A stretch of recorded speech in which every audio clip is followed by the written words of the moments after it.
സ്വാഗതം സുപ്രഭാതം ലേക്ക് 43ാമത് Sharjah international ഫെസ്റ്റിവലാണ് ഈ വർഷം 2024 നടക്കുന്നത്. എത്രാമത്തെ തവണയാണ് ഇവിടേക്ക് എത്തുന്നത്? ഞാനിത് 4ാമത്തെ തവണയാണ് ഷാർജ ബുക്ക് ഫെയറിലേക്ക് വരുന്നത്. ഇതിനു മുമ്പ് പല പ്രാവശ്യവും വന്നിട്ടുണ്ട്. ഔദ്യോഗികമായിട്ട് ഇനാഗുറേഷനും മറ്റുമൊക്കെ ആയിട്ട് 4ാമത്തെ പ്രാവശ്യം. താങ്കൾ പ്രാസംഗികൻ എന്നുള്ള പേരിലാണ് കൂടുതൽ അറിയപ്പെടുന്നത്.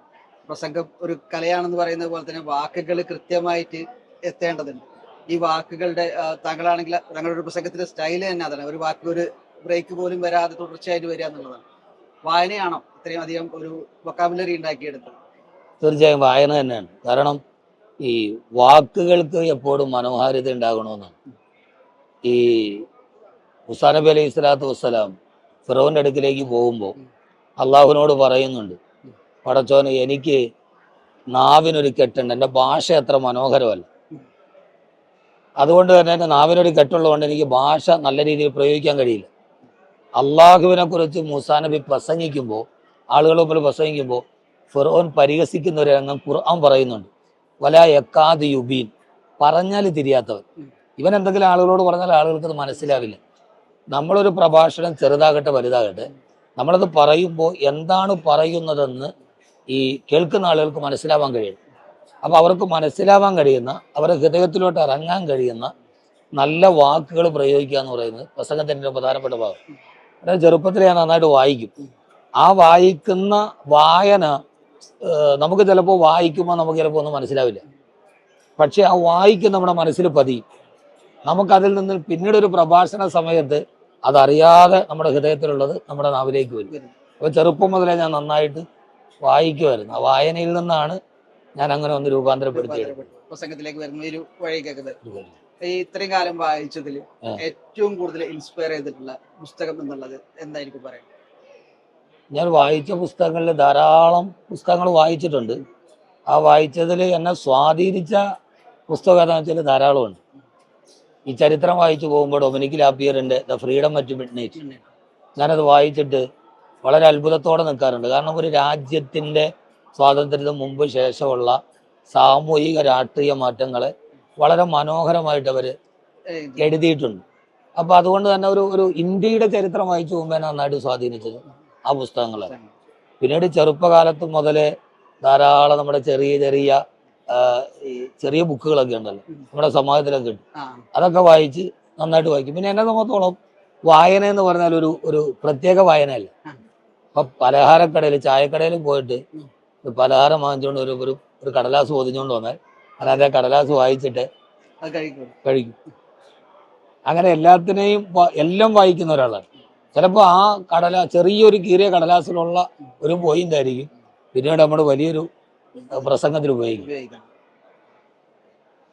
ഈ വായന ചെറുപ്പത്തിലേ തുടങ്ങി പറഞ്ഞു. അപ്പോഴും ചെറുപ്പത്തിൽ ഇപ്പോൾ തുടങ്ങുമ്പോൾ ഉമ്മ അല്ലെങ്കിൽ ഉപ്പ ആരെങ്കിലും ആദ്യമായിട്ട് പുസ്തകമൊക്കെ ഇങ്ങനെ കൊടുന്നു തരുന്ന ഒരു ഓർമ്മയൊക്കെ എന്താണ്?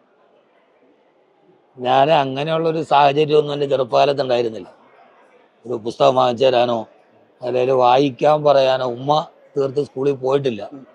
പിന്നെ അന്ന് മുതലേ എൻ്റെ ഈ വായനയുടെ ഇത് തുടങ്ങുന്നത് പള്ളികളിലെ നമ്മുടെ മദ്രസയിലെ ചെറിയ സമാജങ്ങൾ, നമ്മൾ ഓതാൻ പോയ അറബിക് കോളേജിലെ സമാജങ്ങൾ, അവിടുത്തെ ചെറിയ ലൈബ്രറികൾ, എൻ്റെ ഉസ്താദന്മാരാണ് എന്നെ വാങ്ങിക്കാൻ നന്നായിട്ട് പ്രേരിപ്പിച്ചത്. പിന്നെ സ്കൂളിൽ പഠിക്കുന്ന സമയത്ത് പോലും സ്കൂളിലെ ലൈബ്രറിയിൽ നിന്നൊക്കെ അന്നത്തെ ചെറിയ പുസ്തകങ്ങൾ എടുത്ത് വായിക്കും.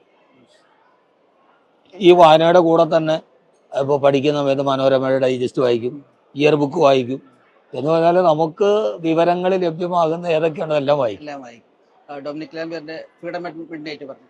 അതിന് പക്ഷേ ഒരു ചരിത്രപരമായിട്ടുള്ള ഒരു പുസ്തകമാണ്. അതേപോലെ തന്നെ വ്യത്യസ്ത മേഖലകളിലുള്ള പുസ്തകങ്ങൾ ഉണ്ടായിരിക്കും. ഇപ്പോൾ താങ്കൾ പലപ്പോഴും സയൻസ് ഒക്കെ കോട്ട് ചെയ്തിട്ട് പലപ്പോഴും പ്രസംഗങ്ങളിലൊക്കെ പറയാറുണ്ട്. അപ്പൊ അത്തരത്തിലുള്ള ഒരു വായന വന്നത് ഏതൊരു പുസ്തകമായിരിക്കും ശരിക്കും? അത് ഈ ഖുർആനുമായി ബന്ധപ്പെട്ട വിഷയങ്ങൾ സംസാരിക്കുമ്പോൾ അതിൻ്റെ ശാസ്ത്രീയമായ ചില കൃത്യമായൊരു അടിത്തറ നമുക്ക് കിട്ടേണ്ടതുണ്ട്. ആകാശത്തെക്കുറിച്ച് പറയണമെങ്കിൽ അതിനെക്കുറിച്ച് ഒരു പ്രാഥമിക അറിവ് നമുക്കുണ്ടാകണം. അപ്പോൾ അതുമായി ബന്ധപ്പെട്ട്, സയൻസുമായിട്ട് ബന്ധപ്പെട്ട് കിട്ടാവുന്ന എല്ലാ പുസ്തകങ്ങളും ഞാൻ നന്നായിട്ട് വായിച്ച് പഠിച്ചതിന് ശേഷമാണ് ഖുർആനുമായിട്ട് ബന്ധപ്പെട്ട ഇപ്പോൾ മോറിസ് ബുക്കായുടെ പുസ്തകങ്ങളൊക്കെ ഉണ്ടല്ലോ. അപ്പോൾ അതിനകത്തൊക്കെ ധാരാളം ഇതുമായി ബന്ധപ്പെട്ട ധാരാളം ഈ കണ്ടെത്തലുകളുണ്ട്. അപ്പൊ അതിനെ കൂട്ടി വെച്ച് കുറേയൊക്കെ ചിന്തിച്ച് കുറേയൊക്കെ വായിച്ചിട്ടുണ്ട്. ലോകത്തെ എനിക്ക് തോന്നുന്ന ഒരു പക്ഷേ ഒരുപാട് വായിക്കപ്പെട്ടിട്ടുള്ള ഒരു നബി പ്രവാചകനെ കുറിച്ചുള്ള ഒരു പുസ്തകമാണ് മാർട്ടിൻ ലിങ്സിന്റെ മുഹമ്മദ് എന്നുള്ള പുസ്തകം. വായിച്ചിട്ടുണ്ടായിരിക്കും, ചോദിക്കേണ്ട കാര്യമില്ല. പക്ഷെ എന്താണ് കാരണം ഇപ്പോഴത്തെ ഒരു തലമുറയിലുള്ള ഒരുപാട് ആളുകളും അതായത് വായന ഇഷ്ടമുള്ളതിനപ്പുറത്തേക്ക് ഒരു പഠന വിഷയം കൂടിയാണ് ശരിക്കും ആ പുസ്തകത്തിൽ.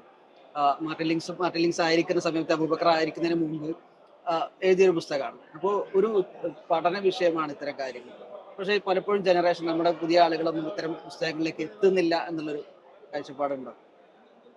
അത് വായനയുടെ കാര്യത്തിലൊരു കാഴ്ചപ്പാടിനെ നമ്മൾ രൂപാന്തരപ്പെടുത്താത്തത് കൊണ്ട്. എന്താണ് വായിക്കേണ്ടത്, ഏതിനെ വായിക്കണം, എന്ത് വായിക്കണം, എങ്ങനെ വായിക്കണം എന്ന പ്രധാനപ്പെട്ടത്. ഇപ്പൊ ഖുർആനിൽ ആദ്യമായി അവതരിപ്പിക്കപ്പെടുന്ന ആയത്ത് നമ്മൾ വാചാലമായിട്ട് പറയും, ഇഖ്റ, വായിക്കുക. ഞാൻ സലാഹുദ്ദീനോട് വായിക്കാൻ പറയുമ്പോൾ നിങ്ങളുടെ മുമ്പിൽ വായിക്കാൻ ഒരു ഗ്രന്ഥമുണ്ടാവും. അത് നേരത്തെ ലൗഹുൽ മഹ്ഫൂദിലുണ്ടെങ്കിലും നബി സല്ലല്ലാഹു അലൈഹി വസല്ലമയുടെ മുമ്പിൽ ഖുർആൻ ഒരു ഗ്രന്ഥമായി വന്നിട്ടില്ല. പിന്നെ എന്ത് വായിക്കാനാണ് പറയുക? ഒരു ശൂന്യതയാണ്. ആദ്യം തന്നെ പറയുന്നത് ഇഖ്റ, വായിക്കുക. വായിക്കുന്നത് എന്താണ് വായിക്കുക? ഇഖ്റ ബിസ്മി റബ്ബിക്കല്ലദീ ഖലഖ, സൃഷ്ടിച്ച അള്ളാഹുവിലേക്ക് എത്തിക്കാൻ കഴിയുന്ന എന്തിനേയും വായിക്കാന്നാണ്. ഏത് വായനയും ആ വായനയുടെ അവസാനം സൃഷ്ടാവായ അള്ളാഹുവിലേക്ക് നമ്മൾ എത്തിച്ചേർക്കും. അപ്പോഴാണ് ശ്ലീലവും അശ്ലീലവും തമ്മിൽ വേർതിരിക്കുകയുള്ളൂ. മാത്രമല്ല, വായിക്കുക എന്ന് പറയുമ്പോൾ അതിൻ്റെ അർത്ഥം മുമ്പിലൊന്നുമില്ല എന്ന് പറഞ്ഞാൽ ഈ പരിസരങ്ങൾ വായിക്കുക. നിങ്ങളുടെ കണ്ണെത്തുന്ന, നിങ്ങളുടെ ബുദ്ധി എത്തുന്ന, നിങ്ങളുടെ ചിന്തകൾ എത്തുന്ന എന്തൊക്കെയുണ്ടോ അതിനെ എല്ലാം വായിക്കുക. ആ വായിക്കാനുള്ള നിങ്ങളുടെ അടിസ്ഥാനം ഇനി വരുന്ന ഖുർആനാണ്. അങ്ങനെയാണ് ഖുർആൻ നമ്മളോട് പറയുന്നത്. അല്ലാതെ ഖുർആൻ നിവർത്തി വെച്ചിട്ട് നിങ്ങൾ രാവിലെ മുതൽ വൈകുന്നേരം വരെ ഖത്തും മാത്രം ഓതിക്കൊള്ളുന്നല്ല. ആ ഖുർആനിലൂടെ നിങ്ങളുടെ പരിസരങ്ങളെ, നിങ്ങളുടെ കാഴ്ചപ്പാടുകളെ, നിങ്ങളുടെ രാഷ്ട്രീയത്തെ, നിങ്ങളുടെ സാമ്പത്തികത്തെ, നിങ്ങളുമായി ചൂഴ്ന്നു നിൽക്കുന്ന എല്ലാത്തിനെയും ഈ ഖുർആനിലൂടെ വായിക്കാൻ കഴിയും. അപ്പൊ എല്ലാ വായനയുടെയും അടിസ്ഥാനം ഖുർആനാണ്, അതിന്റെ ധാർമ്മികതയാണ്. വായന തുടങ്ങേണ്ടതും അവസാനിക്കേണ്ടതും ഖുർആനിലേക്കാണ്. അതാണ് പറഞ്ഞു വരുന്നത്. ഈ വർഷത്തെ ഷാർജ ബുക്ക് ഫെയറിന്റെ അവരുടെ തീം എന്ന് പറയുന്നത് it starts with a book എന്നുള്ളതാണ്. എല്ലാം തുടങ്ങിയത് ഒരു പുസ്തകത്തിൽ നിന്നാണ്. അല്ലെങ്കിൽ അതിനെ നമുക്ക് വേണമെങ്കിൽ ഇക്രവുമായിട്ട് കണക്ട് ചെയ്തിട്ട് പറയാവുന്നതാണ്. ചിന്തിക്കുന്നെങ്കിൽ ആ വഴിക്ക് നമുക്ക് ചിന്തിക്കാവുന്നു. എങ്ങനെയാണ് ആ ഒരു തീമിനെ കുറിച്ചിട്ട് എന്തെങ്കിലും? എല്ലാം തുടങ്ങുന്ന ഒരു പുസ്തകത്തിൽ നിന്നാണ്. തീർച്ചയായിട്ടും അതെ, അത് ഖുർആന്റെ ഒരു വലിയ കാഴ്ചപ്പാടാണല്ലോ. എല്ലാം തുടങ്ങിയത് ഇവിടെ നിന്നാണ്. ആറ്റം മുതൽ ആഖിറം വരെ, പരമാണു മുതൽ പരലോകം വരെ എല്ലാം തുടങ്ങുന്ന ഇവിടെ നിന്നാണ്. അനന്യസാധാരണമായ, അഭൗമികമായ, നമ്മുടെ നഗ്ന നേത്രങ്ങൾക്ക് കാണാൻ പോലും കഴിയാത്തൊരു ലോകത്തെക്കുറിച്ചാണ് ഖുർആൻ പറയുന്നത്. ആലമുൽ അർവാഹ്, ആത്മാവുകളുടെ ലോകം, മനുഷ്യന്റെ തുടക്കം. സ്റ്റാർട്ട്സ് വിത്ത് എ ബുക്ക് എന്ന് പറഞ്ഞാൽ അവിടെ നിന്നാണ് നീ തുടങ്ങുന്നത്. ആ തുടക്കം മുതൽ അവസാനം സ്വർഗത്തിലെത്തി വേർതിരിയുന്നത് വരെ, നിന്റെ ഒടുക്കം വരെ, ഖാലിദീന ഫീഹാ അബദ, അവസാനം നീ എത്തുന്നത് വരെ ഖുർആന്റെ ഒരു യാത്രയുടെ തീർത്ഥയാത്രയാണ്. ആ തീർത്ഥയാത്ര അങ്ങനെയാണ്. 5 ലോകത്തിലൂടെ ഖുർആൻ നമ്മളെ കടത്തിക്കൊണ്ട് പോകുന്നുണ്ട്. ആലമുൽ അർവാഹ്, ആത്മാവുകളുടെ ലോകം. പിന്നെ ഒരു 9 മാസം 10 ദിവസമുള്ള ഒരു കൊച്ചു ലോകം, ആലമുൽ അർഹം, ഉമ്മയുടെ ഗർഭാശയ ലോകം. പിന്നെ ഒരു 60-70 വയസ്സ് വരെയുള്ള ഒരു ചെറിയ ലോകം, ആലമു ദുന്യ, ഭൗതിക ലോകം.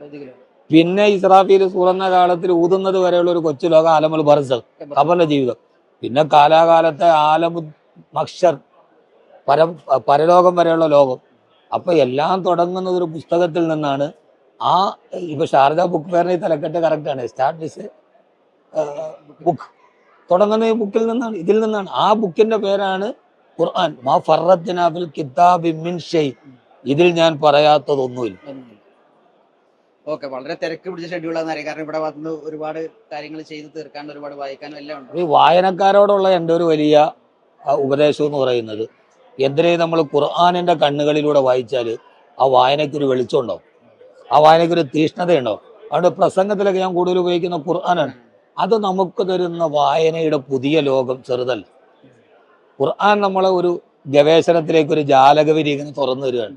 അതിൽ നമ്മൾ പോകണം. അപ്പോൾ ഞങ്ങൾ ഇവിടെ എത്തിയതിൽ വളരെ സന്തോഷം. സുപ്രഭാത സ്റ്റാളിൽ എത്തി സന്തോഷം.